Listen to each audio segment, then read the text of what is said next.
കാനാടിക്കാവ് ശ്രീ വിഷ്ണുമായ സ്വാമി ക്ഷേത്രത്തിലെ പ്രസിദ്ധമായ തിറവെള്ളാട്ട് മഹോത്സവം ഡിസംബർ 24 ആരംഭിക്കുന്ന നൃത്ത സംഗീതോത്സവത്തിന് കാനാടിക്കാവ് മഠാധിപതി ബ്രഹ്മശ്രീ ഡോക്ടർ വിഷ്ണു ഭാരതീയ സ്വാമിയുടെ ആശീർവാദത്തോടെ തിരിതെളിയുമ്പോൾ നമ്മുടെ നാടിന്റെ വിവിധ പ്രദേശങ്ങളിൽ നിന്നുള്ള കലാപ്രതിഭകളുടെ 9 ദിവസം നീണ്ടു നിൽക്കുന്ന മികവാർന്ന കലാ ഉപാസനകൾ മാറ്റുരയ്ക്കുന്ന ആഘോഷദിന രാത്രങ്ങൾക്ക് തുടക്കം കുറിക്കുകയായി.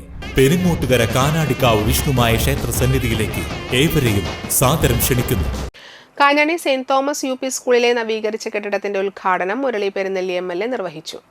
School manager BC Varghese, Thrissur west AEO PJ Biju, Kerala Sangeetha Nataka Akademi award ജേതാവ് മണലൂർ ഗോപിനാഥ്, റിട്ടയർഡ് പ്രധാനാധ്യാപിക Nisa teacher, OSA president Janardhanan Mannummal, Anthikad block panchayat അംഗം കാവ്യ പ്രശോഭ്, സിനി ആർട്ടിസ്റ്റും ഫിലിം ഡയറക്ടറുമായ Suresh Vazhappally, PTA president Anu Sudheesh, KK Siji, KB Jayaram, KK Babu, MB Arun, VG Radhakrishnan, S Kumar Anthikad, Shanthakumar, Manalur grama panchayat അംഗങ്ങളായ Siji Mohandas, PT Johnson, Tony Athanikkal, KV Vinodan, Sheeba Santhosh, KV Davis എന്നിവർ സംസാരിച്ചു.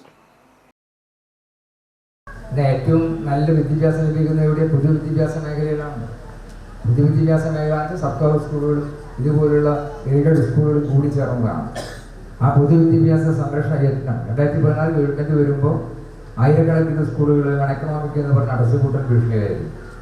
സർക്കാർ പൊതുവിദ്യാഭ്യാസ സംരക്ഷണ യത്നം പ്രഖ്യാപിച്ചു. അതിൻ്റെ ഭാഗമായി വിദ്യാഭ്യാസ സ്ഥാപനങ്ങളുടെ പശ്ചാത്തല സൗകര്യങ്ങളൊക്കെ വളരെയേറെ മെച്ചപ്പെട്ടു. അത് പല മാർഗങ്ങൾ പ്രയോജനപ്പെടുത്തിക്കൊണ്ട് തന്നെയാണ്. അപ്പോൾ ആ നിലയിൽ വിദ്യാഭ്യാസ രംഗത്ത് വന്ന ആ മാറ്റത്തിൻ്റെ ഭാഗമായി 10 ലക്ഷത്തോളം വരുന്ന കുട്ടികൾ നമ്മുടെ പൊതുവിദ്യാഭ്യാസ മേഖലയിലേക്ക് തിരിച്ചു വന്നിരിക്കുന്നു എന്നുള്ള ആവേശകരമായ കാഴ്ചയാണ് കേരളത്തിൽ കാണാൻ കഴിയുന്നത്.